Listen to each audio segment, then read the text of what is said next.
white paper, you talk about the top 3 things. I know you say there's 10, 12, 15 other things you could do, but talk us through the top 3 things that you would advise any organization to do facing into a transformation. So, I mean, the good thing is, this stuff isn't rocket science, right? It's not massively over complex. It's just, you just need some good rigor and process around this. So, the first place to start is de-risking and doing that through better definition and requirements. It's not complicated. It's definitely not glamorous, but you've got to get all that information. Start building your site list, start building your contacts lists. Bake stages into your procurement process to refresh your data. Once you've done your RFP, refresh it again for the BAFO. Yeah. Then refresh it again for the contract signature before contract signature. So once you put that pen on paper, you've lost all that competitive tension that you've had through the rigor that you've really put into the procurement phase. But once you're talking with one supplier, if you suddenly need to add in a change of scope for a higher spec box, then you've lost that competitive tension. But if they know, well, actually, we could still go to supplier X because they'll give us a better price, you've still got that window.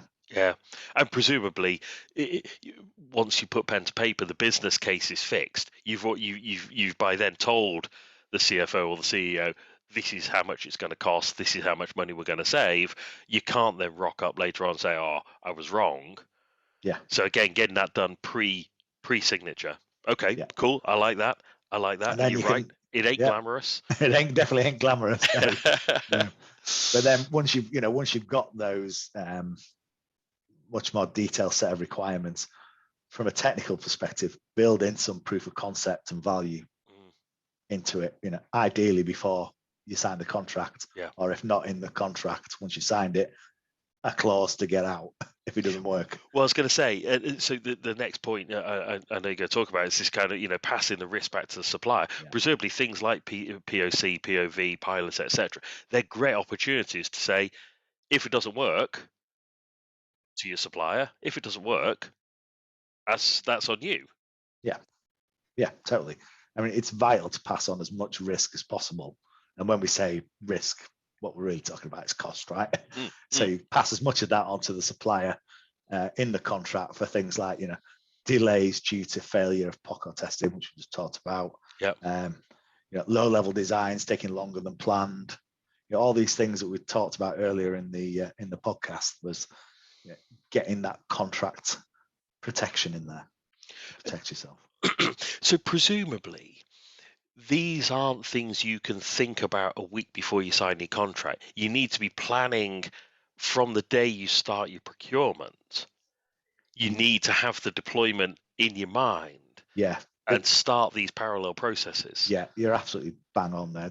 The days of, just signing your contract and then going into delivery, that's just a recipe for taking another 6 months. I mean, your 6 months will go right before you know it.